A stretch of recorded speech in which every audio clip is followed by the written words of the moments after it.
make your own playlist of different artists? Well, for example, Yeah. you could say, and I'm not going to use the exact verbiage, but Miss A, start a Ice Cube playlist. And then you could, if you know, a great Ice Cube album is Bootlegs and B-Sides. So then you could say, Miss A, play Bootlegs and B-Sides by Ice Cube. Oh, I see. And then when you hear a song on there you really like, you could say, Miss A, add this to my Ice Cube playlist. Oh, okay. Yeah. Nice.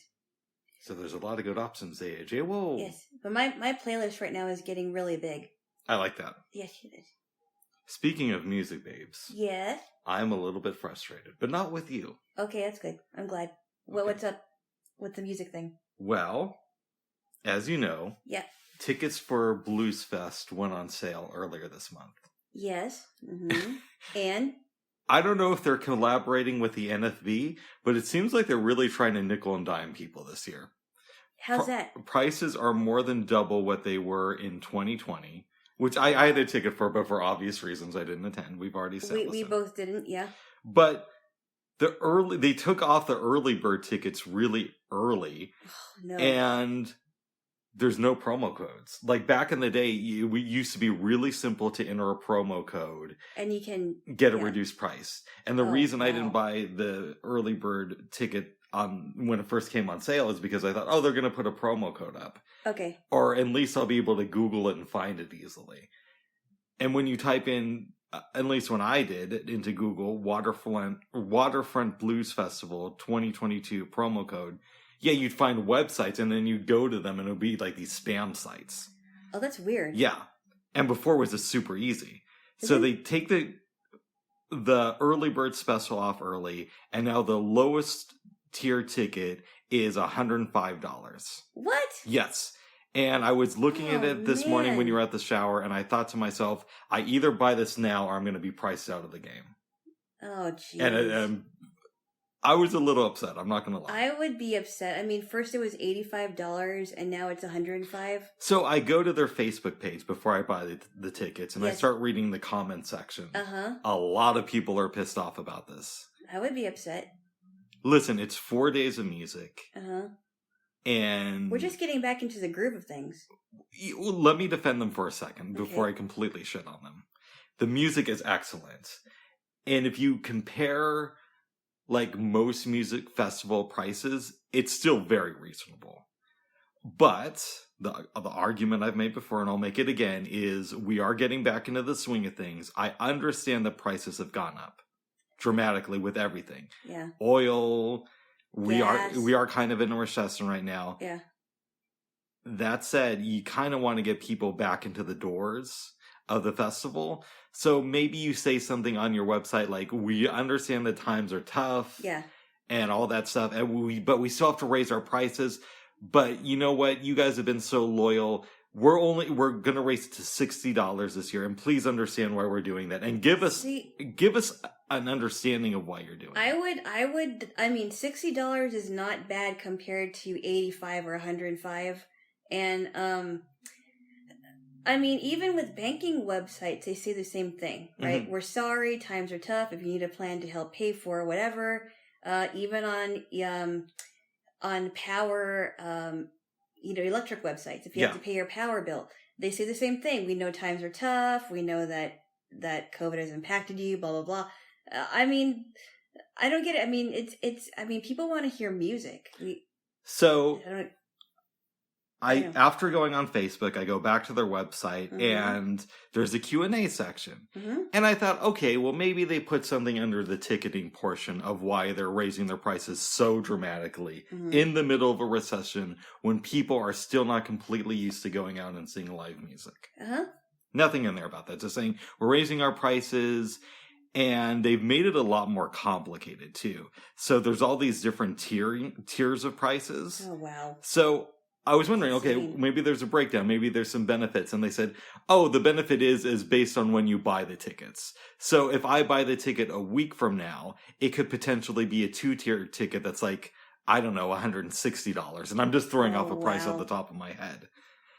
It's insane. I don't know why. Isn't there a number you could call to actually ask them a question like, hey, I really want to buy tickets. why all of a sudden are the prices extremely high? And they're not taking into consideration that people have lost their jobs in the last 2 years, and people are or people have just gotten jobs, or people are in the process of getting a job, and it's like, it's help us out here a little bit. It's that, and people are not exactly used to seeing live music again. Like, we used to go to see live music at least once a week. Since the pandemic, I've seen one live event that was music related. It was with you, and it really sucked. And you know the one I'm talking about. Last summer. Yeah. That could have been much better. I mean, the guy was super nice, but he was very nice, but not the best musician. No. The point of the story is, you're dealing with so many factors. At least walk us through it, the rationale. At the very least, just walk us through it. Because, I mean, if they do this, then nobody will, this won't be a good turnout. Exactly. And and what if it's a really nice summer and it doesn't get that hot? People want to go out and hear really good music in the park. And, I mean, it would be a shame if that good weather was, went to waste. Part of the fun of the Blues Fest is getting lost in the crowd. Yeah, exactly. And meeting new people and seeing people that are your friends that stop by. Just like that one time that happened to us. I mean, we had a good time and the weather was great. And I mean, we went to different artists. I mean, it's not going to be a good turnout if the prices keep on skyrocketing. Yeah, you can't just double your prices from the last time you did a live event. That's not right. And not explain it. And also, this is an event, it's always been for the people, in a sense. Yeah, you had to do some stuff, but they didn't even charge back in the day to Blues Festival. Not really. You had to bring in canned food, but there wasn't a charge to enter the festival. So you could use it as a donation? Yeah, I think that changed in like 2012, but for a long time you didn't have to pay to get in. That's nice. So that would be nice. I understand that it's still cheaper than most music festivals, and it is still a value. It is. But that's insane. They really need to think about how they're going to do it going forward. Well, and then how much would one ticket cost if you only wanted to go for a day, which I plan to go for at least. They haven't released that information yet. They say that they're going to release that in like May or June.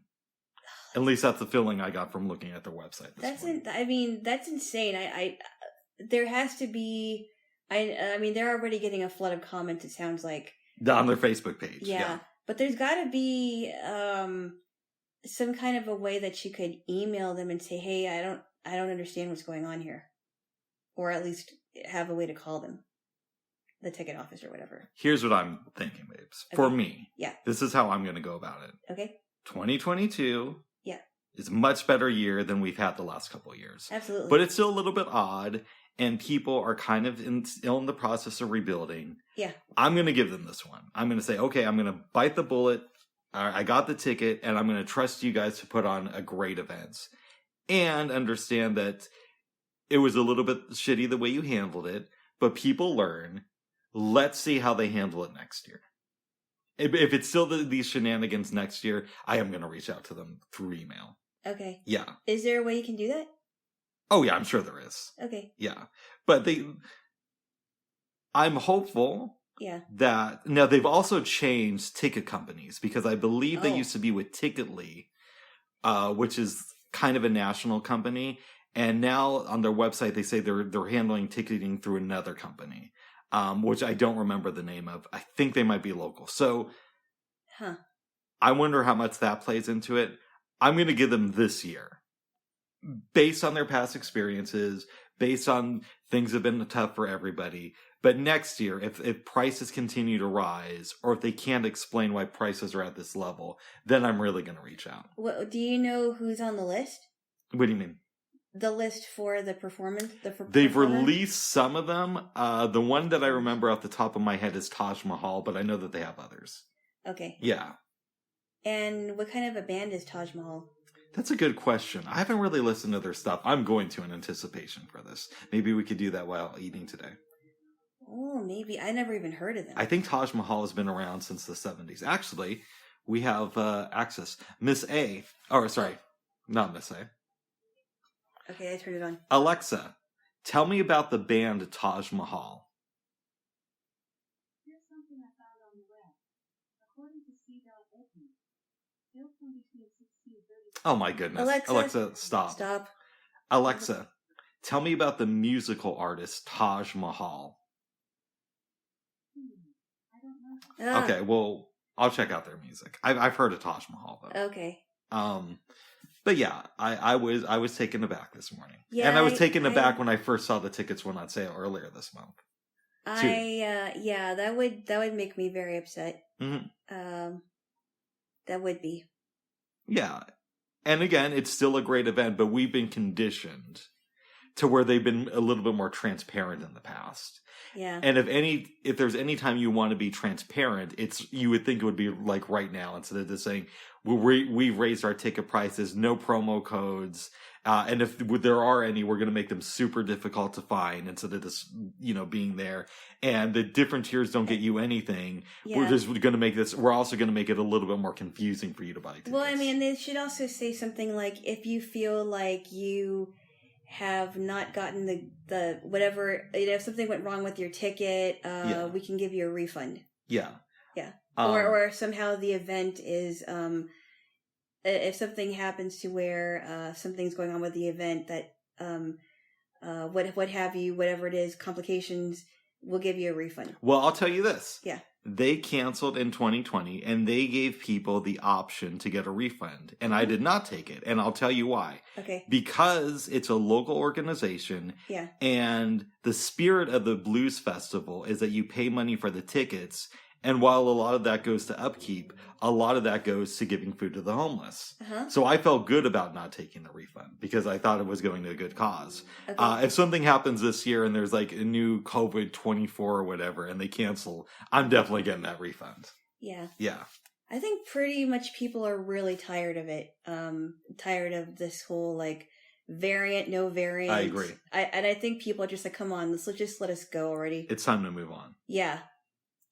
There are people that want to keep us back. And my whole thing is, I understand that there's people who are immune compromised.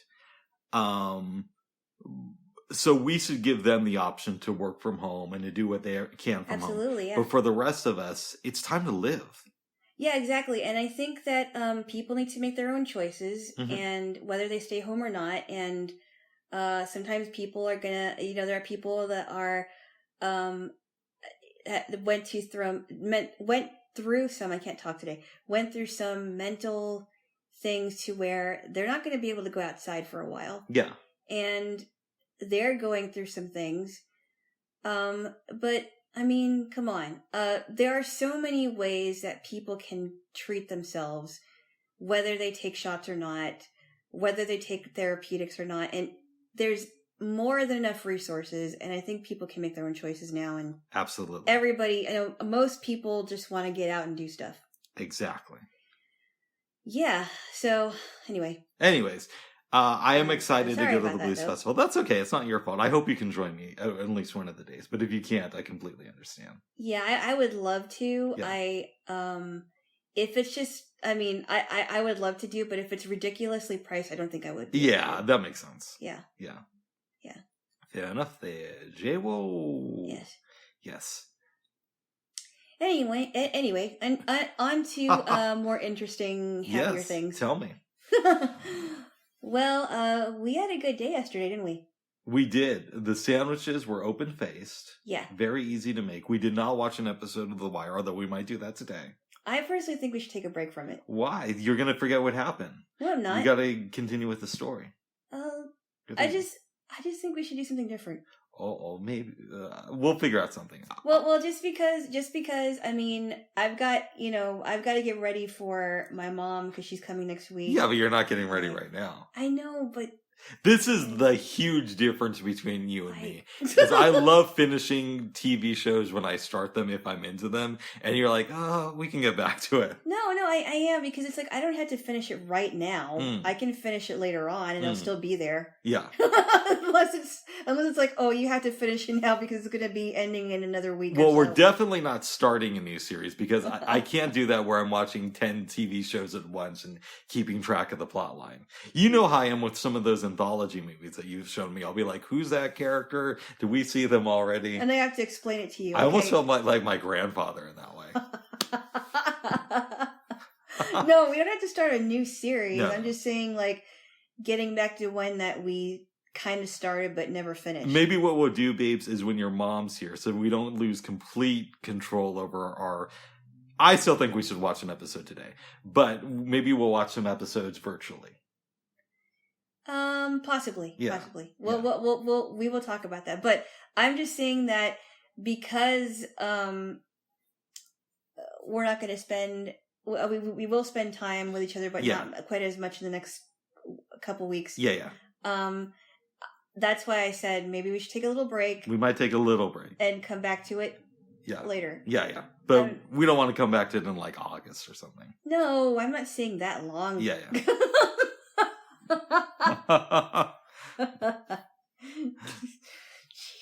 We were talking about rich people this morning, and I basically told you that after you went to bed last night, I went down a luxury yacht rabbit hole. But then we started discussing houses, and I told you that in some videos they'll say that rich people will collect houses, and they'll do it from luxury or famous architects. And one of the examples I used was Frank Lloyd Wright. So to tie this all together, I don't think you've seen the 2-part documentary that Ken Burns did on Frank Lloyd Wright. I never even heard of this guy. I'm surprised. He's super famous in that world. Yeah, the architecture community. I don't know much about the architect world, but it is very. So he must have designed a whole bunch of houses. He also did the Denver Public Library. Really? Yep, he did hotels. Wow. There's a great story. Oh, I don't want to ruin it in case we watch the documentary at some point. But there's a story about one of his hotels in, I think, Japan. He's a super interesting guy to me. I actually want to read a book on Frank Lloyd Wright. Robert Greene mentioned him, I believe, in the book that he did with 50 Cent. Robert Greene, the same guy that wrote the 48 Laws of Power? Correctamundo. He was in a book with 50 Cent? He collaborated on a book with him. Oh, really? Which one? It's called The 50th Law. Oh, wow. Yeah. Okay. It's good. It's not my favorite Robert Greene book. Yeah. Yeah. Yeah. Yes. But that's just me there. Yeah. So what we did yesterday, going back to what we did yesterday, before we made our really good open-faced sandwiches with the flatbread I bought, which I wasn't sure if they were going to have it in the store, but they did. Yeah. We put together our yummy pasta salad that we're going to have later, and I love your pasta salad. Thank you. That's one of my favorite things that you make. Yes. And when you put that lemon in there, it smells so good. I zested it too. I didn't just do the lemon juice. You put the cream cheese, the feta cheese, the pickle. I am so excited to eat that. This would be really good. And all the flavors are going to be just combined together in a yummy salad. Yes. And I love pasta salad. I do too. So we made that, and we just had a good time. We listened to Aretha Franklin, and I played some more of the Jets. And it was a lot of fun. It was fun. Yeah. Luckily, we did not hear anything from West Side Story. Jeez. I was listening to a song, I'm like, wait a minute, I recognize that song, and I'm thinking, oh no, is it from, you know why they put it there? Why is that? I think it's because, and this is just my guess, I think it's because one of the gangs in West Side Story was called the Jets. It wasn't exactly by the Jets. Oh, okay. This is why I think that's, now that I just realized it, I'm like, oh, okay. That makes, yeah, okay. But still. That's a little bit weird, though. But I know. I don't like most playlists that pretty much any streaming service does. I think that they do a really bad job at it, actually. And that also may come from my days of, I used to DJ a little bit, both on the radio and in a couple of nightclubs. Yeah. So, and I'm in some ways, I've been told I'm a music snob. Oh. So, yeah, you kind of that plays are, into actually. it. You think so? I love you, but Bub, sometimes you are kind of snobbish when it comes to music. Am I really? A little bit. Oh, in what way? I've heard it from so many people, it doesn't surprise me. But well, this rapper's better than this one, and obviously, I only it's like you to are this. snooty with music as much as a rich person is snooty with cheese and wine. I love you, though. Thank you. I mean, you're not so snooty that I can never talk to you about music. If anything, I should be snooty. Yes. I'm not. I've gotten into music a lot more sooner than you have. Yes. And if anything, I should be snooty, but I'm not. You know who you just made me think of? What's that? I hope I get the name wrong. Is it Abe Froyman, the Sausage King of Chicago? Froyman? Is that what it was? I'm not sure. From the movie Ferris Bueller's Day Off. Remember they make up that character and they go to that really high-end restaurant? Oh, I can't remember.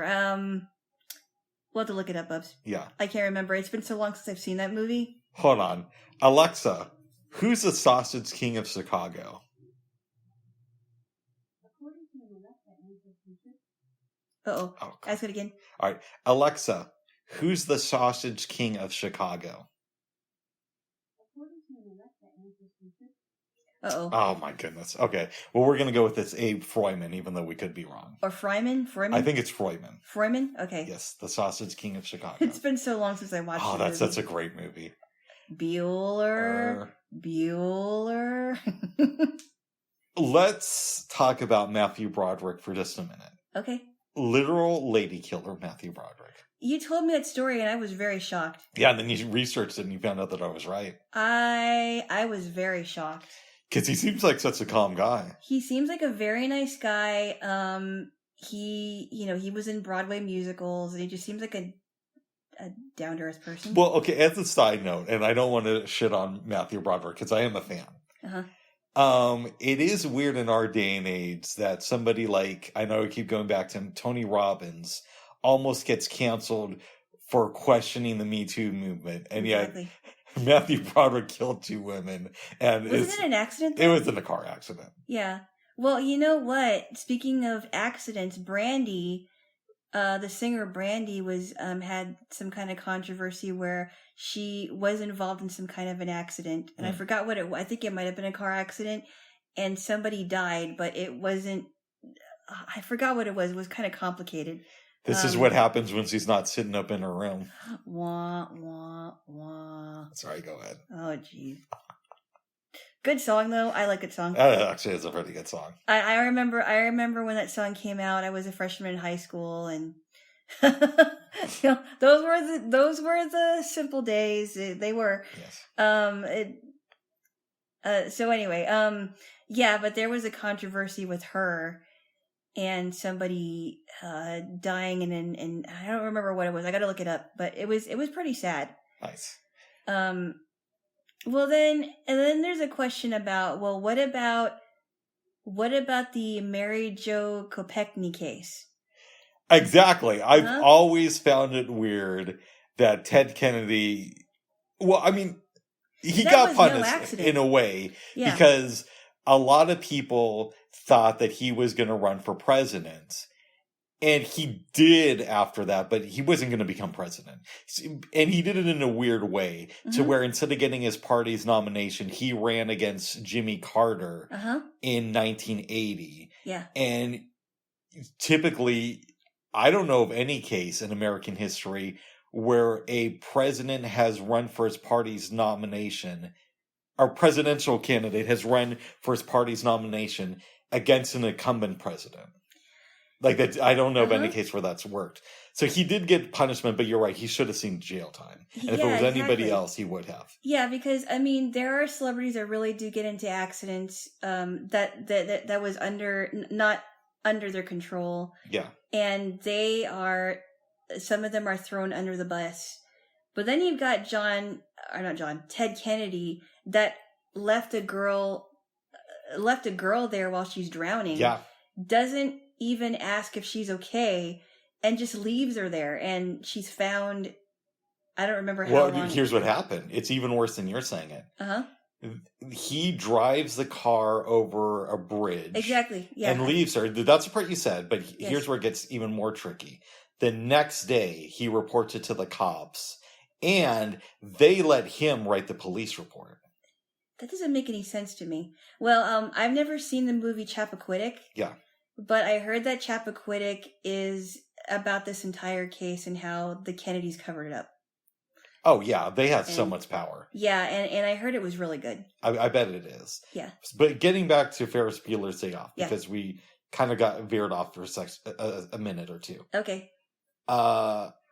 Matthew Broderick is incredible in the movie, and so is everybody else. Oh, yeah. Good movie. It's one of the best movies of the 80s, in my opinion. I would agree. What do you think that's like to be in a movie that's that much of a classic when you're... I'm assuming Matthew Broderick was maybe around 20 when he did it. Yeah. And this is no knock on him. You never top that. Like you peak that early. With that movie? Yeah. I mean, I know he's done other things, but Yeah. he hasn't done Ferris Bueller type movies since then. No, I don't on that think level so. of quality. I don't think so. I don't know. I can't answer that question. I don't know. I'm not a movie star. I can't answer that question. Yeah, that's got to be strange though. But then again, we are outsiders looking in Mhm. to the Hollywood world. We don't know exactly what went on with him before, or after Ferris Bueller, and I don't know. I've heard he's a nice guy. He seems like a nice guy in interviews. Yeah, I feel bad for kind of ragging on him. Yeah, but he's still married to I think Sarah Jessica Parker. He's still Yep. married to, and they seem to be doing well. Last time I heard. I'm happy for him, babes. Yes, and he does sing. He was in Broadway musicals, and his voice is really good, actually. Oh yeah, like he still had a successful career, but nothing on the level of Ferris Bueller's Day Off. Yeah. Yeah. Yes. That's got to be strange to peak that young. Who is the guy, Bubs, that you read about that met Sarah Jessica Parker? You don't have to mention the person's name. Well, I won't mention the person's name only because I don't remember it. Oh. But it's from a book called The Priority List. Mm. And it's a true story about I want to say high school teacher. I read the book a number of years ago, who gets diagnosed with terminal cancer. Oh. So he decides that he's going to travel around the country and reconnect with some of his old students. He goes to New York. By this time, he'd lost his vision. He was sighted before the cancer diagnosis. Mm. And he's trying to find a bar. This woman sees him struggling. She goes over to help him, takes him to the bar, introduces herself, says, I'm Jessica. It's nice to meet you. Goes there, says goodbye to her. She leaves, says she was a really nice woman. He meets his student in front of the bar. And the student's like, Mr. So-and-so, you know who that was? And he says, no. And the student says, that was Sarah Jessica Parker. That's amazing. Yeah. That is crazy.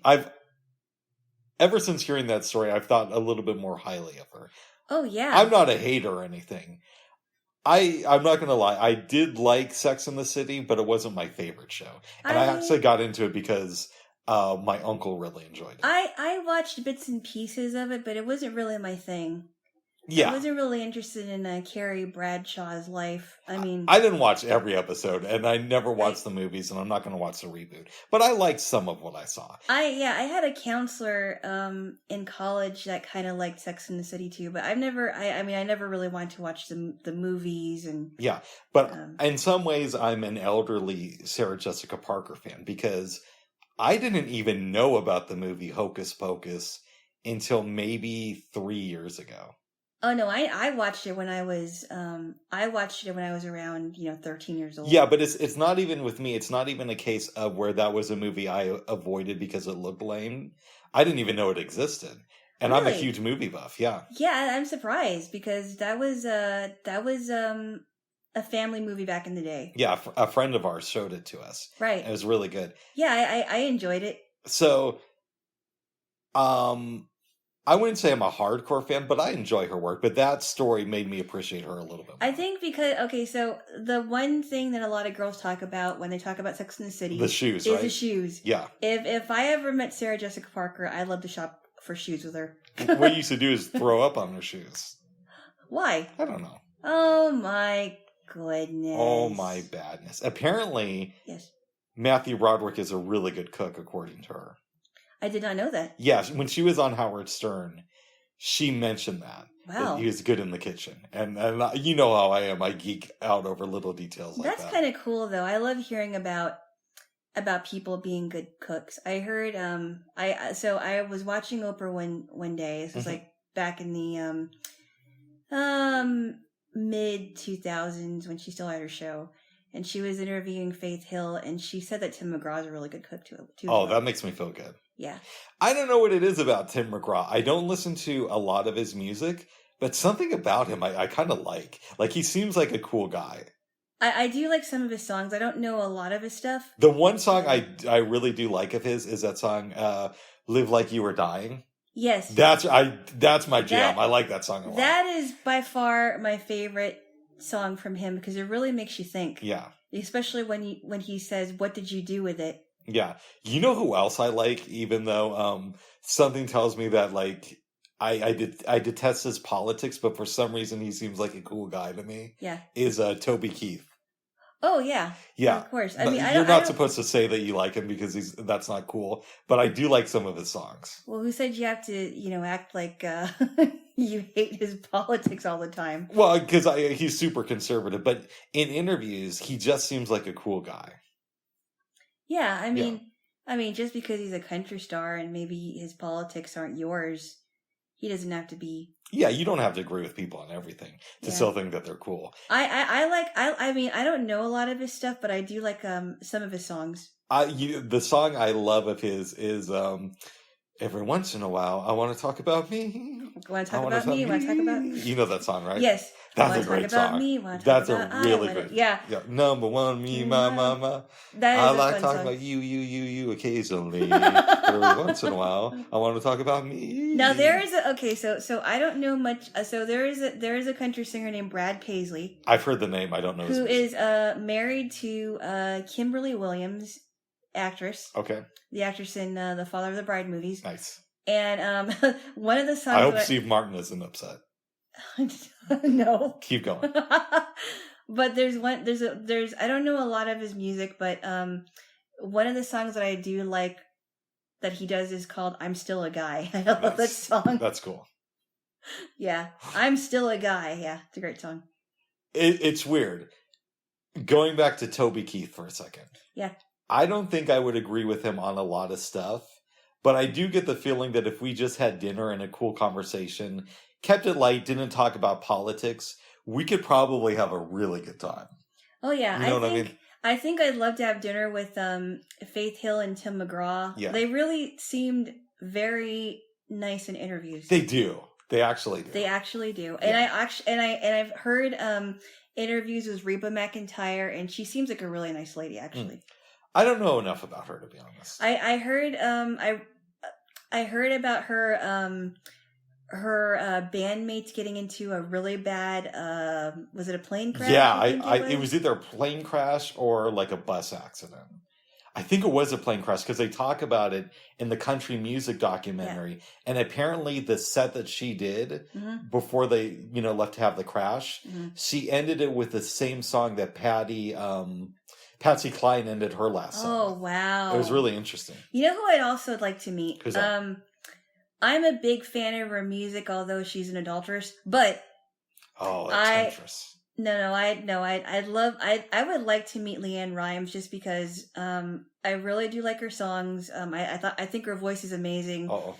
And I think there was one, I forgot what show it was, but she did this thing where she pretended to be a waitress at a at a restaurant, and nobody figured out who she was, and she was serving pie. Yeah, it's been a while since she's had a hit though.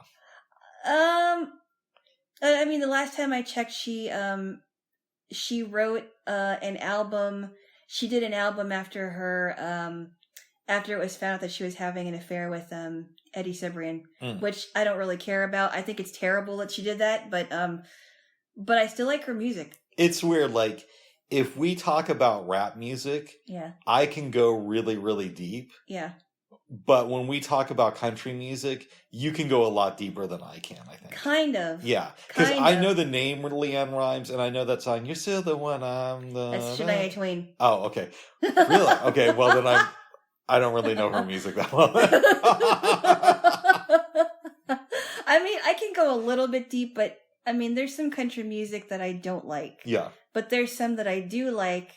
But they're like a lot of the country song singers I talk about are either they've been around a while since the 80s or 90s. Yeah. Most of them that I like, or even earlier like Hank Williams. Hank Williams. Yeah. We gotta watch the Ken Burns documentary series on country music. We watched a little bit of it. We only watched like the first half hour of it. I know, because Yeah. I was really tired. Yeah, it was really good so far. It's really good. The stuff about the Carter family, because I read about them too. It's really interesting. It gets more interesting with the Carter family as you go along. Like, I knew that, I'm saying like a lot. I knew that, obviously your girl June Carter hooked up with Johnny Cash, but I didn't know how close he was with the rest of the family until watching this documentary. Okay, I think we didn't get to that part yet. No, because it's like 8 parts. No, I mean that part about Johnny Cash. No, because he doesn't show up until like the 5th part, I think. Oh, wow. Yeah. Okay. It's really good. Okay. Yes. Okay. Yes. Okay. Babes. Yes? After what happened to us last night, I'm less excited to watch Bel Air. Are you less excited to watch Bel Air on Peacock, or are you still excited to watch the show in general? Well, yes. Maybe we should say I might watch it on some alternative websites. Okay, let me explain this. So, we are getting ready to watch Psycho on Peacock because you have a trial. That I got because I ordered some food from Grubhub last month. And part of a promotional thing, they give you like a 3-month trial to it. And I've seen that, but I didn't want to take it. Yeah. Because I wasn't sure how, it was going to work. And apparently you made the right choice. Well, that means, and so we're in the middle of the beginning of Psycho. And then we hear like 3 commercials in a row. And I'm like, what is going on here? Why now, are they... For some reference, we should state that I absolutely hate commercials. I hate it when people talk about Super Bowl ads. I hate commercials in general. I do not like commercials. Oh, Lord, do I hate commercials. So when the first commercial starts, I start freaking out because that's my personality. And you're thinking, okay, it's not that big of a deal. And then they show another one and then another one. And I'm just like, this is insane. Are they going to show us like commercials every 5 minutes? And then finally I had to say, I'm putting my foot down. I'm just going to rent this movie on YouTube. Yeah. Well, actually, no, I didn't do that at first. No, you didn't. You were checking to see. Okay, so let me explain something that happened in 1998 that's related to this. Okay. You've seen the movie Good Will Hunting, obviously. With you, yes. Gus Van Sant, the director of it, got a lot of praise from the movie because it's a classic. Mm-hmm. And he basically had his choice of any movie he wanted to do after Good Will Hunting. I believe he said as a joke, wouldn't it be cool if somebody did a shot-by-shot remake of Psycho? Mm-hmm. And because he was Gus Van Sant, he had just had one of the most critically and commercially successful movies of the past year. Yeah. I believe Universal decided to greenlight that. Mm. They cast Vince Vaughn and Anne Heche in the film. In the remake of Psycho? Yes. Okay. Everybody's excited. Everybody's thinking this is going to be a masterpiece. Your man here, who had already seen Psycho, was a little bit more skeptical when I heard this. I can understand why. Mm-hmm. And knowing my personality, you could definitely understand. I get it, yeah. I want to say in September of 1998, the film comes out, and bombs horribly, both with critics and audiences. Wow. So, how does that play into last night? Okay. After the Peacock fiasco, Yeah. we go on YouTube, and I see a thing saying Psycho full movie. So I click on it, but there's this thing before it saying, this is a reinterpretation, this is an artistic rendering, blah, blah, blah. And it turns out what they did was somebody took both versions of the movie and cut them together. Oh, jeez. So they're spliced together, yes. pretty much. I bite the bullet and I buy a copy of Psycho. Or you rent it. I rent it. Yeah. I already have a copy that's at home. Oh. Had I known what was going to go on with Peacock, I just would have loaded my copy onto my phone. That's okay, though. Yeah. It's okay. Now you know better. Now I know. But don't trust Peacock. Oh my goodness. Unless you want to upgrade your plan. Yeah, unless I want to go from paying some money to paying more money. And here's the thing, and I've told, and I'm going to mention it here because we were talking about this earlier. Mm-hmm. If you're going to try the trial of any website, any service, doesn't even matter if it's a streaming service or a music service, the trial has to include everything that Put you your would best foot get. forward. Everything that you would get if you actually paid for a subscription. Mm-hmm. Including no commercials. Yes. And I think that they should not have included the commercials. Absolutely. And if you get in a subscription, then they should give you a disclaimer saying, hey, you can upgrade your plan if you don't want to hear all these ads. And think about it like this. For people who maybe assume, well, then you're just going to watch all sorts of content without the commercials and then cancel the service. But imagine we had gone on last night and we had watched a couple Alfred Hitchcock movies commercial free. Maybe that gets me to check in to see what else Peacock has. Exactly. And if I start watching their stuff and after 3 months I still think that they have a lot of good content and I'm not being bogged down with commercials every 10 minutes, maybe I decide to keep the service. Who knows? Perhaps the non-commercial version of Peacock is even better than HBO Max. But you know who's not going to discover that fact? At least not right away? I'm not going to. Yeah, exactly. Exactly. I mean, it's true because it doesn't even matter if it's like Adobe, right? Yeah. A product. You're going to want to try it for the trial. Exactly. And if you don't like it, you don't like it. But they're going to have to put their best foot forward to make it so that you might want to buy the product. Exactly. And let's look at Netflix for an alternative. Yeah. I signed up for the free trial of Netflix in 2013 at the beginning of the year. Yeah. And no, it's 2014. I'm sorry. Okay. And guess who hasn't canceled? You haven't. Because their service is really, really good. Yes, and I haven't canceled for at all for the 10 years that I've had Netflix. Because it is good. Exactly. Yeah. So that's something to think about. Jaylo. Okay. But there are also, NBC and Verizon, two kind of evil-ish companies. So they kind of are. Yeah. You would agree. I would agree. Yes. Even my little Jaylo would conform. Even little Jaylo. I have seen Psycho. This may have been the 5th time. Oh, wow. And I was very apprehensive because I heard about the famous shower scene. But it was not as bad as I thought it was going to be. I think the last time I saw it was actually when the remake came out. In 98. So it's been a minute for me. This is not my favorite Alfred Hitchcock movie. I wouldn't even place it in the top 5. Having said that, it is his most popular film. It is. And it's really good. It is good. And I was glad you convinced me to watch it because it wasn't, it wasn't that scary. It was scary enough, but it wasn't like so scary that I can never take a shower or anything. It's a little bit crazy to me because you had said, let's do an Alfred Hitchcock weekend. And knowing the films that we had watched already, in my mind, I'm just like, oh, we're obviously going to view Psycho. Okay. You know what I mean? Well, so I was a little bit taken aback on Thursday when you said, I'm not sure if I want to watch Psycho this week.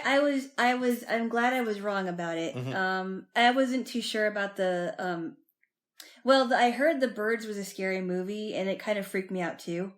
But then you told me, oh, you might get freaked out even more when you watch Psycho. But Psycho isn't nearly as scary as other movies like, like the Candyman or No. the Friday the 13th ones. That's not like a serious slasher type of a movie. But it is a little creepy though, for sure. And this was very low budget for an Alfred Hitchcock movie. Yeah. I believe they shot it in a 3-week period. So they didn't have a lot of time to do it. He took his film crew from the TV series. Mm-hmm. Or his crew from the TV show, instead of using like a regular film crew. Nice. A lot of people thought that this was going to be just like Alfred Hitchcock just wanting to make a quick buck. Right. And it became one of his most popular films. Yeah. It's so interesting to me. I'm fascinated with Alfred Hitchcock. Mm-hmm. And if he was alive now, mm-hmm. I wonder what he would think about how people think of his films. Like, oh, I know. To me, the obvious thing is, I've heard Quentin Tarantino say that he is not a big Alfred Hitchcock fan. Really? Yeah, and to me, Tarantino, out of modern day filmmakers, is the one who reminds me the most of Hitchcock. Oh, really? Yeah, I think Hitchcock is better. Okay. But Tarantino kind of has that feel to it, too. Oh, I was going to ask you before I go on with the recap. Yeah. Or the the premise. Did he make a cameo in Psycho? He did, I'm sure, but I don't know where it's at. Okay. Yeah. Okay, so it's probably when they're driving. When your girl, when Janet Leigh is driving. Yeah, it's probably something like that. He was probably following her. Or she passes him on the street or something. Yeah. Yes. Okay. Yes. But tell me about the movie, Jaylo. Okay, so Janet Leigh plays Marion Crane, who is dating a married man. I don't know I don't know who plays him, but his name is Sam. And she was thinking, we can't do this. We've been going on business trips together, and you still are married. This is not good. He still wants to keep it going. Mm-hmm. She says, no, you know what? I think I'm just going to go now, and, we'll see what happens. But she sounded like she's pretty tired of it because he wasn't committing at all. And she's like, I don't want to be played for a fool. Then we go to the office where she works for Mr. Lowry. What kind of a place is this, would you say? I'm guessing some sort of a real estate place. Okay. Only because when you meet the drunk guy and she gets the $40,000, he says that he wants to buy a house for his daughter who's about to get married. Okay, so... But I could be wrong with that. All right, so this drunk guy comes in and says, hey, my daughter's getting married and she's 18 years old. I'm going to give her $40,000 in cash as a wedding present to buy her a house. And Mr. Lowry says, I don't want to see this here. Just put it in the bank and we'll just make a check for it on Monday. Mm-hmm. So she takes some money. She says, you know what? I have a headache. I'm just going to go home and go to bed. And the drunk guy's like, oh, why don't you go to Las Vegas this weekend? He's kind of a creep. He is kind of creepy. And she says, no, and this is like really the only scene he's in. He's like, no, I think I'm just gonna, spend the weekend at home because I have a bad headache and I'm not gonna take these pills. The girl offers her pills. Mm. So she, instead of going home, she takes the money, puts it in her purse. Well, sorry to interrupt you for a quick second. She does go home for a quick minute, but it's only to pack. Oh, I see. The stuff that she needs, and then she leaves in her car. Okay. Yeah. No, you were close though.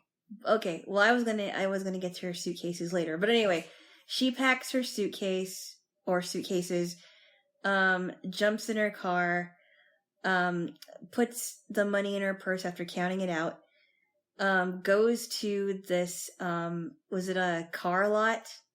Used car lot. This is a couple of days later when she's been on the run for a minute. Yeah, because she falls asleep on the side of the road. Yeah. And this cop finds her and lets her go. And when she stops at the car lot, she picks up a newspaper. Or maybe it's right before then, and it's before then, I think, and she's looking through it, trying to see if anybody's reported on her missing. Yeah. Yeah.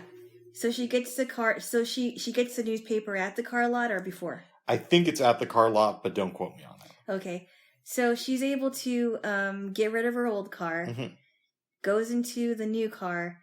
Cops are the cop that stopped her thought it was kind of odd. Yeah. And meanwhile, she's on the run. The secretary was talking to Mr. Lowry, saying, she usually comes in late, and on Monday, sometimes she comes in late. She's been missing for like 3 days now. Her sister is trying to figure out where she is. And so anyway, she's on the run. She happens to see a hotel off of the highway. Bates Motel. Off of the highway. Meets young Norman Bates, played by Anthony Perkins. Yep. The creator of the Perkins Brailer. Keep going. No, is he not? A psycho major Brailer. Yes. Different guy. Yes. Anyway. So, she gets the, he calls them cabins, so it's basically a room, though. She gets cabin 1. Yeah. And he says, if you're hungry, it is raining outside, but you could go to a diner, or, you could stay here and have dinner with me, because I live in the house, and we can have some sandwiches and milk and, all that good stuff. All that good stuff. And she says, well, actually, all right, why don't we do that? So meanwhile, you hear him having a conversation with his mother, which we will get to later on. A boy's best friend is his mother. That's right. Yes. Not all boys, but some. Yes. Anyway, would you like to add anything before I go on? Well, I will say this. The last time I watched the movie was at Borders Books with a group of people. Nice. And two of the people there were one of my friends who was also a film nerd, and my mom. So when he has that line of boy's best friend is his mother, I started cracking up. But keep going, Bruce. You were able to watch the movie at Borders? Yeah. Really? And I'd seen it before this. What did they have, like a place where you can watch movies? Because I don't remember. I was part of a film discussing group. Oh, and you were watching it there. Yes. Okay. Yes. Okay. Cool. This is out in Beaverton. I don't even know if that Borders is still around. Probably not, but wow. This is back in the day. Okay. Yes. Very cool. Yes. Anyway, so he has a conversation with his mother, comes back downstairs and said, hey, I have the food here. Why don't we just eat in the parlor, in my office, because it's warmer in there. Mm-hmm. You'll be better off there. So they eat and they have a discussion about the mom and how her boyfriend ended up dead, and she didn't have anything left after that. She just went crazy. All this stuff. Very weird and very creepy conversation he had. Yeah. And he said, well, what are you going to do after this? And she says, you know what? I think I'm going to go to bed because I have to get up really early and I need to leave for Phoenix. I need to go back to Phoenix. And he said, are you sure you don't want to stay for a while? And she says, no, I rather not. I'm going to leave early. So apparently when she gets into her room, you told me that there was a peephole between his office and her cabin, yep. Right? And how close was her cabin to the office, would you say? I'm assuming it would have to be like right next door if you could just have a peephole. Okay. So she's getting things ready. She decides she's going to take a shower. A 1960s shower. A 1960s shower. Yes. She's in the shower, and then all of a sudden you hear, and then the music comes in, and then there's Norman Bates wielding a knife, and he stabs her. She screams. She loses her, she gets weaker because of all the blood, falls to the floor of the shower and dies. Even though you don't really see her bleeding in this movie. You see him clean up a little bit of blood after the stabbing, but in the actual scene itself, I don't think you see any blood from her. So how, okay, where does he enter the bathroom? From the bathroom door. No. I mean, maybe I should rephrase it. Where, so I'm guessing while she's in the shower, he's watching this. Well, and he can also hear the shower go on. What I'm assuming is once she goes into the bathroom, because he can see that. Yeah. He gets up and waits outside the door, waits until he hears the water, and then goes in. Oh, I see. Okay. I would say that this is probably the most iconic murder in cinematic history. Mm-hmm. Would you agree with that? The way it happened, I would say yes. Because even people like yourself who had never seen the movie know about this scene. Like, oh, yes. I always hesitate to say everybody knows about something, but as close as you can get to everybody in pop culture knows about this scene. Uh-huh. And I think that's why when people tell ghost stories, have you noticed that a lot of bad things happen in the bathroom? I have not noticed that. No, it seems like every time I hear ghost stories, a lot of things happen in the bathroom. Yeah. Whether it's a shower, whether it's by the mirror, what have you. I told you, okay. I believe it was last weekend. Yeah. That, you know how you always hear stories about rats coming up the toilet, which is really disturbing. Gosh, it scares me. Or alligators. Yeah. Yeah, my thing was, what if a baby alligator comes up your toilet? Well, there has to be some around, though. They live in the sewers, alligators, right? I know, and there are sewer rats, too, but there has to be a way for them to come. Oh, it sounds so gross. Yeah. Oh. The shit gator. Oh, jeez. Oh, okay. I think we're getting off track here. Yes. Or a mamba snake. Anyway, I've heard of that happening. Aww. Anyway, anyway, you know what, babes? What? When I probably shouldn't say this, but I will anyways. Oh, jeez. Okay. My sister lived with my mom in Florida for a while because my mom had some mental issues, and we already know this. Uh-huh. Yeah. And I kept saying, you should come out and visit. So I did.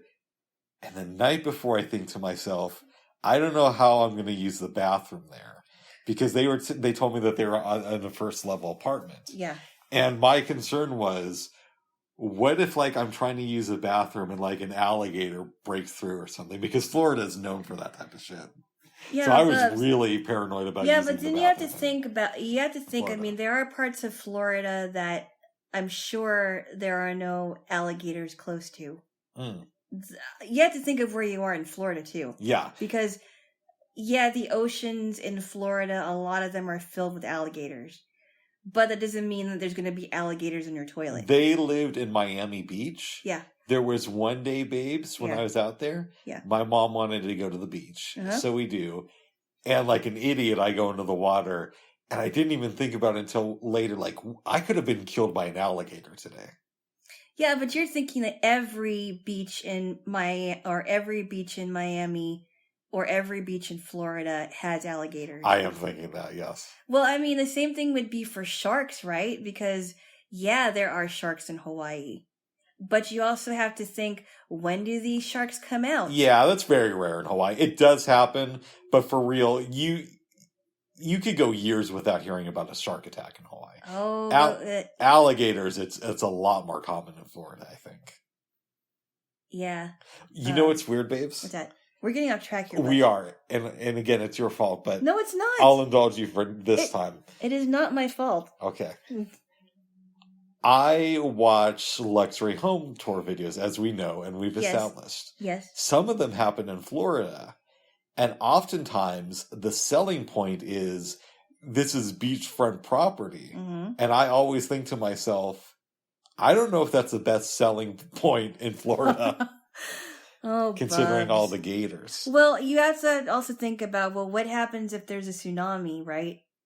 And you're on... True. You got to think about that too. But, like I said, not every beach in Hawaii has sharks all the time, but you also have to think about, and because I did a report on sharks a long time ago, you have to know when they feed. Exactly. You have to know when they feed. You have to know when alligators feed. You also have to know what kind of waters they feed in, because some of them probably feed in deep waters. Don't get me wrong. I'm not super excited to hang out with sharks. No, of course not. But alligators are a lot more dangerous than sharks are. Well, I would imagine if a shark is afraid of you, for sure, they're going to attack you or want to attack you. But also, you're not tasty to a shark. That's why oftentimes when you hear stories of a shark attack, they only bite off like one limb, which I know is a limb too much. It's horrible. But then they'll leave you. Yeah. An alligator will just rip through you. Yeah, because they've got some snapping jaws. But we're getting off track here, Bubs. Yes, you brought us off track, babes. So take us back. No, you say shall we? For what? I'm sorry you took us away from the movie. Now, let's go back to I did not take us away from the movie. All right. You're the one talking about rats and toilets and... Well, it was less of a commentary of that and more like alligators and toilets in Florida. Oh my goodness. Whatevs. Okay. So anyway, the shower scene happens. He told his mother about the blood. He goes there and he goes to the shower, cleans up the blood, a little bit of the blood, takes the body, wraps her up in the shower curtain, takes her out to her car, drives it into the swamp, puts her body in the trunk with her suitcase, drives it in the swamp, and then leaves it there until the water gets all the way up to the top. Yes, which is a horrible way to go. She was already dead. But she was already dead by then. But I mean, it's a horrible way to leave a dead body. Maybe, I don't know. It's not good. Anyway, so Sam and her sister Lila are trying to get to the bottom of this. They hire a detective named Detective Arbogast. I don't know what his first name is. He says, "Okay, let me find out what's going on with Norman Bates." He doesn't know that at first. No, he says, "Let me find the sister." Yeah, and he ends up at the Bates Hotel and finds it a little bit curious, some of the stuff that Norman says. Yeah, because he seems really nervous. He's not answering the questions. He's telling half of the story, but he's saying, "Oh, well, I mean, she left this morning and, and he's like, well, wait a minute. How do you know that, how do you know this happened?" Mm-hmm. And he's still not giving him straightforward answers. So Sam and Lila are talking about this, and, Arbogast calls her and says, "Hey, I have a feeling there's something wrong with the Bates Motel. I have a feeling Norman knows something about it. I'm going to go back there and I'm going to call you and tell you what I found, and I think you'll be interested to know what happened. And I'll call you back in an hour." Yeah, or less. Or less.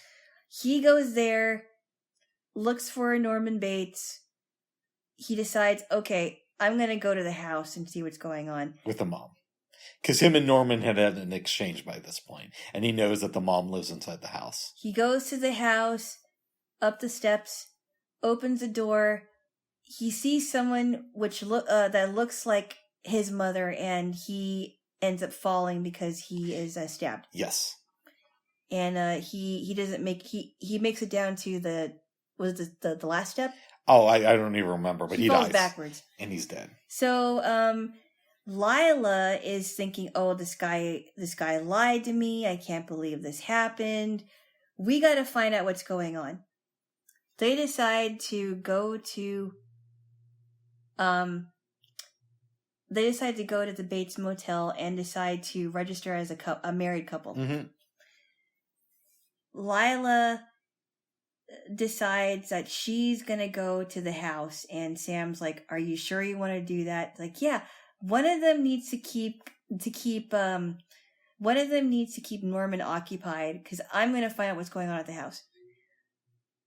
He talks to Norman, trying to strike up a conversation, asking about who registered and what did she register under, what did Marion Crane register under, and how much did she pay you, and what did she pay you in? The cash. Yeah. So he's getting more and more agitated. Meanwhile, Lila goes into the house. She goes to the bedroom. She sees a sheet. And it's over a chair, right? The sheet is, I actually think it's a blanket and it's on a bed. Okay. And we should also say that after their first exchange with Norman, they contacted a local sheriff who kind of vouches for him. So this is like the next day. Yeah. Yeah. And then she ends up going down to the basement where she sees somebody sitting in a rocking chair. She sees someone sitting in a rocking chair, and she's like, and she says, Mrs. Bates, and she looks, and she sees somebody in the rocking chair. Is she covered by this time? No, she just sees it from the back. She turns around, and it's the decomposed body of Mrs. Bates. Yes. And so there goes Norman with a knife, about ready to kill her, and Sam knocks him out. Yep. They go down to the police station, bring in a psychologist who explains Norman didn't actually do it. He did, but he didn't. Yeah, it was Norman who did it, but he's sort of taken on the personality of his mother. And it was the mother personality that stabbed your sister, the cop, and that almost killed you. Yeah. Yeah. And then at the end, which is really creepy, where you hear the mother saying, I didn't stab those girls. Mm-hmm. I da-da-da-da-da. But people are going to think that, that I wouldn't do all these things because I'm Norman's mother. And she said, people will still say that I didn't hurt a fly. And it just seems so cold. Yes. And where was, and I know Norman is thinking this in his head. Where is he by this time? He's in the police station. We get the feeling that he's going to be sent to a mental hospital. Right. Yes. I really enjoyed this movie. And I found out that it was based loosely on a true story. Mm. I believe what happened is there was a serial killer. Somebody wrote a book about him. And then Alfred Hitchcock auctioned the rights, or got the rights to the book and turned it into Psycho. Wow. Yeah.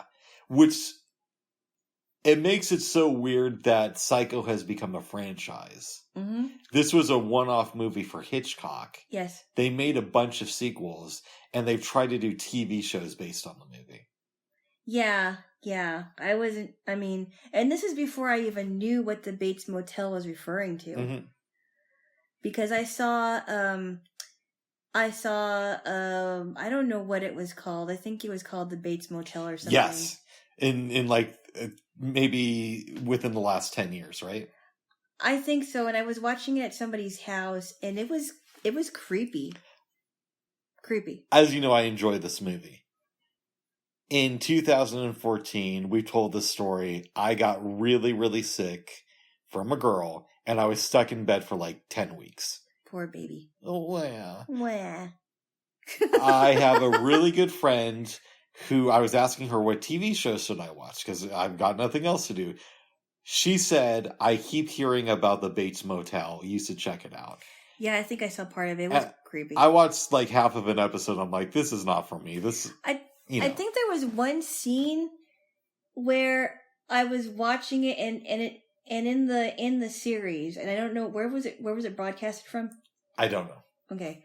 Anyway, so in one scene, and I'm thinking that Norman's mother is still alive in the series. And there was one scene where he ends up raping his mom. And I thought that was really, really, creepy. I'll tell you why I stopped watching the show. And I never watched it again. Which will infuriate you, but also you'll get it because it's me. Okay.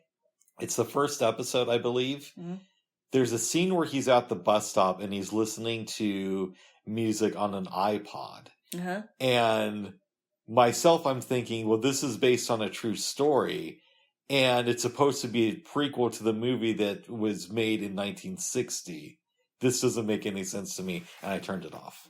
Oh, jeez. Bubs. But having dated me, you could totally see where that would happen. Man, you're not just a music snob. You're a series snob, too. I love you, buds. You're a lovable snob. How's that? Okay. I jokingly say that. Maybe that's what we'll call this, a lovable snob. Lovable snob. Yes. No, the Bates Motel was super creepy. And now I know exactly what the Bates Motel is based on, and Norman Bates is very creepy. Yes. Do you know who played Norman Bates in the series? No, I have no interest in finding out. Okay. Well, I wasn't impressed. I was freaked out, and I never watched it again. Well, good. Good. This is going to be odd. Okay. I really enjoyed this movie. Mm-hmm. Having said that, it is based loosely on a true story. Yes. And I guess the question would be, is this film in any way exploitative of real life events? Is it is it exploitive? Yeah. Do you think so? Well, no. And I'll tell you why. Go ahead. Because if you write a book about something, right, it says it's loosely based on such and such. Mm-hmm. That doesn't make, I think it would, if it was heavily based on it, then I think it would be more exploitive. That's fair. Okay. That is fair. And we don't know who exactly Norman Bates is based on. We could just, Wikipedia, though. True. And it's on there, I'm sure. Yeah. Yeah. But I don't know that it is exploitive. Okay. Yeah. Yes. But a lot of things are exploitive. That's true. Yeah. I like that. I think if you remade it now and not did what Gus Van Sant did, but actually put your own take on it, I think you'd have the sister fall in love with Sam. You think so? Either that or the cop would survive. Yeah, because and fall in love with him. Because I thought that she was going to fall in love with Sam because Yeah. she lost her sister. She doesn't know what else to do. You'd need a real love story if you made this movie today. Exactly. And I like that you don't have that in the film. Yeah. Here's a question, speaking of exploiting. Yeah. What is the fine line between something being educational and something being exploitive? I think it's a really complicated thing. I think it's a very thin line, to be honest. And it's really hard for me to define the difference. Yeah. The reason I can make the argument that Psycho is maybe not the original movie is because they made sequels to this. I know. And they made prequels, and I know that every film is made to make money. Yeah. Don't get me wrong. I'm not some sort of Pollyanna who thinks that studios just greenlit this movie out of the goodness of their heart. But you are making sequels on something that's based on a real person. And that's where it gets kind of tricky to me. And I know that Psycho itself, you can make the argument, isn't exploitative, but the fact that it led to a franchise kind of gets a little bit murky to me on whether or not this film is exploitative. Yeah, I can see that. Yeah. I can see that because it's like if one movie is good already, unless you actually can make good sequels to that movie, then there's no reason why you should make any sequels. Well, but it's not just that. You're making sequels on something about a real life serial killer. Mm-hmm. You know what I mean? Yes. And so that's where it gets kind of strange to me. Yeah, I get it. Yeah. I get it. Yes. Absolutely. Well, good. Good. Would you recommend this film? I mean, most people have probably seen it. Yeah, it's not as scary as the horror, the slasher ones that you see, because now they're a lot more gorier. But it was considered a slasher film back in the day. Yeah, it was. It was considered a slasher film, but it's not as bad as some of the the films today. It's not even close. It's not close. No. It's not as scary as, it was probably scary back then, but it wasn't as scary as like other films with the people that have knives and stuff. Exactly. It's a lot more gorier. Yes. This, not so gory. Yes. Would you recommend it? Yeah, I would. Nice. What's your elevator pitch when you see your mom? Think twice before you take a shower in a motel. No, I'm kidding. Yes. Pay attention to the owner of motels, I guess. I don't know. Just because a motel is hidden out of the way doesn't mean that it's going to be a good one. Well, good. I don't know. I don't know. It's a good Alfred Hitchcock psychological thriller. I would say it's in the middle of his filmography. It's not as bad as his worst films, but it's not Rear Window or To Catch a Thief or North by Northwest. Or Vertigo. Yeah. I mean, Vertigo takes you on a... That's a real psychological thriller. That is a real psychological thriller, and more psychologically thrilling than Psycho. Mm-hmm. But both movies are good. Yeah, it's legit. Legit. Most people, I think, have seen this, but if you haven't, then give it a watch. Yeah. I can't believe I waited that long to see The Birds and Psycho. They're his two most famous films. Yeah. So, anyway. Maybe they'll do a crossover sequel. Norman Bates will get together with the homegirl from The Birds or something like that. Tippi Hedren. Yeah. No, but Tippi Hedren wasn't a psycho. She just since she got there, she didn't know that she brought any birds with her. What'll happen is she'll leave the city of San Francisco. Oh, no, you know what they'll do, babes? What? They'll make it to where they'll do a prequel reimagining of both films to where we'll find out that Tippi Hedren's first boyfriend was Norman Bates before he went crazy. That's hilarious. Yeah. Oh, wow. But I digress. You have a wild imagination. That would be funny if Alfred Hitchcock got all these crossover, like made a crossover movie of all of his characters. Yeah. Like Kevin Smith kind of does. It's kind of funny. Yes. Oh, goodness. Oh, goodness. Then we watched Secret Agents. Secret Agent or Agents? I think it's Secret Agents, or it's either that or Secret Agent. I want to say Secret Agents. I cannot even begin to recap this movie. It's good, but the plot is a little bit thin. And I had I had major issues following. And even though I was very, very tired during the movie because I was trying to stay awake, I even had some issues with it. Yeah. Because there were some funny parts, and it was based on a soldier who supposedly died. Here's what I think the plot was, which I could be wrong. Yes. Yeah. It starts off with the funeral of a soldier. We think he's dead, and I believe he's from Germany right before the war, because this came out in 1936. But there was still conflict, between Germany and London at the time. Mm-hmm. Comes out that he's actually still alive. There are these secret agents who are supposed to bring him to justice. He ends up sneaking into Germany on a train with the secret agents also there. There's a crash at the end of the movie, and that's where it ends. That is a very simplistic overview of this movie. Is, because there was no plot.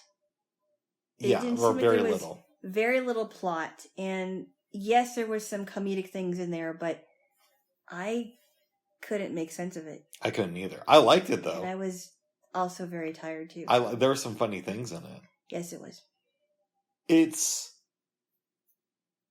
If you're new to Alfred Hitchcock, I definitely would not recommend this movie.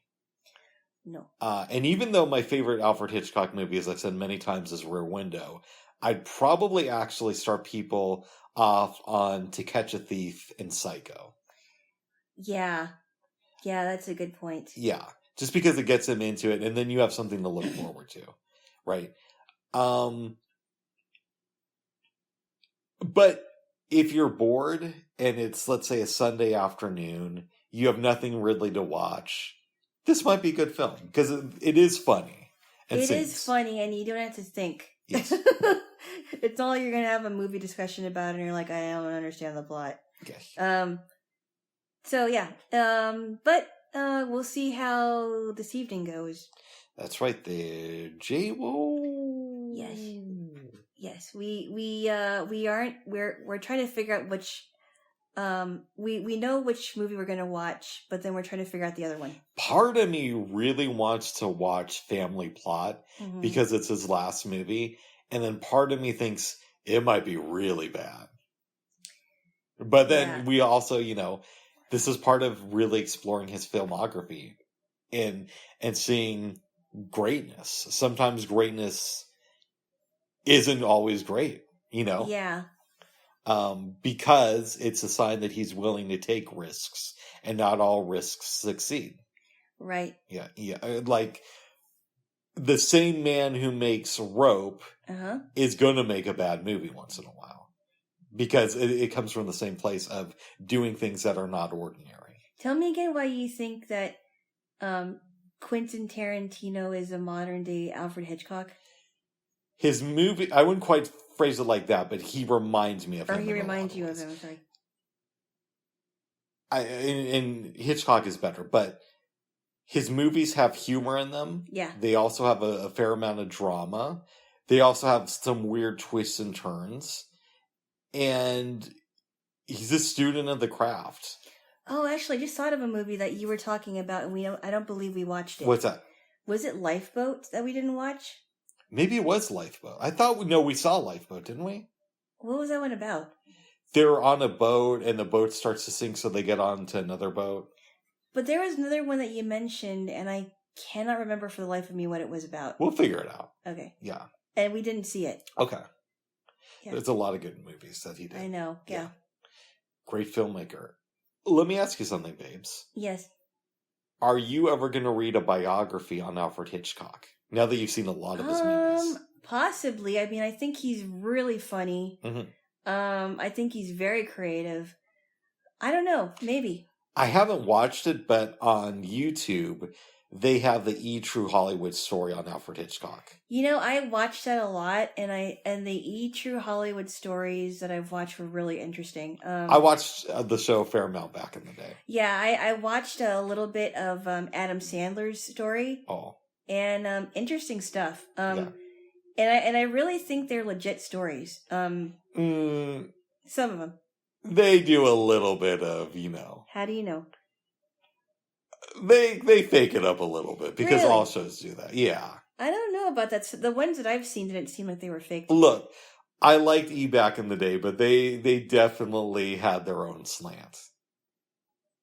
But depending on what you're watching, like, I stopped watching E! News because they kind of slant their news when it comes to entertainment. But anyway, I'm getting off track here. Did you see, so you saw True Hollywood story on him? I saw that it was on YouTube. I didn't watch it. Okay. Yeah. Okay. But I thought it was interesting, some of their stories. Well, good. Yes. I saw the one on Different Strokes, and I do believe that was true. I believe that these shows have elements of truth in them, but do I think that they're telling it 100% the way it is? No. They obviously have a bias going in. No, I don't think it was biased at all. Okay. They didn't even told about the time when Dana Plato was found dead. But of course they're going to do that. Because it's a big thing. Bubs. What? Man, oh man. Well, of course you're going to say that. Bubs, I already know what your opinion is. Oh my goodness. All I'm saying is, I did enjoy watching A True Hollywood Story. And I enjoyed it too, but to say that they're completely honest, like they're journalists who are above reproach, is a bit incorrect. No, but I mean, what I'm saying is the stories that I've seen don't seem like there was any biases, but that's because it depends on the stories, though, too. That's all I'm saying. Okay, we disagree a little bit on this. Not completely, but, I like these shows, but, they have their own slant. That's all I'm saying, babes. And you're grabbing my eel. I love you, eel. Well, babes. Yes? Is there anything else you want to talk about? No. Nice. I designed a luxury apartment for you yesterday. Oh, yeah, we gotta talk about this. This is really funny.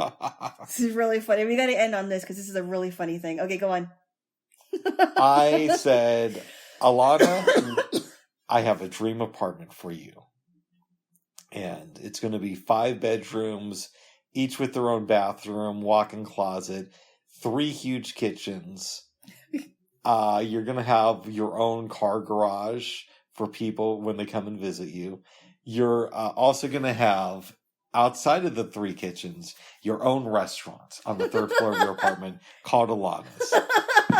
For only my friends and family Yes. and you. When they come over, there's going to be menus made out of gold. Oh, goodness. You're going to have a pool in your private gym and a pool on the rooftop. Also on the rooftop, you're going to have an outside kitchen, and you're going to have a couple of helicopter pads. So if some people collect cars, you're going to have personal helicopters on the roof. We also thought of maybe giving you your own farm. That's like on a separate level. Own livestock. Yeah. And I would have to hire some ranchers or Exactly. to take care of my chickens who lay me fresh eggs every morning In the apartment. But on different levels. And then I should have a private movie theater. Well, yeah. That actually is in some apartments. In some Oh. of these luxury ones. With a concession stand. Yes. Yes. The other thing I was thinking too, babes, and I didn't tell you this because I thought about it later. Okay. What if there's a pool on the ground floor, but on the roof you have a water slide?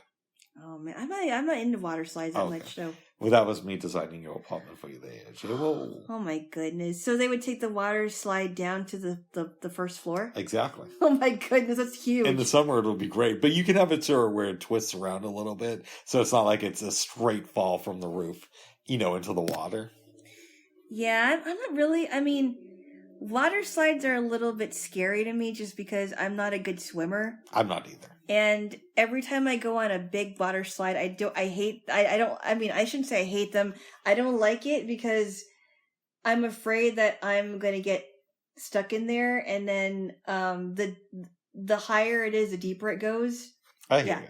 You know what I mean? Yeah. So I'm not really a huge water slide fan. Nice. Well, good. Yeah. You dreamt last night or no? I did not. Okay. Neither did I. I did not, but I slept pretty well. Well, good. I think we've talked about a lot here. Jaylo. Yes, and I'm very awake. But Okay. I think we should get a snack. Let's do it. Some snack. First, give me a kiss. Okay. Okay. All right, bye-bye for now. Bye-bye. Bye-bye.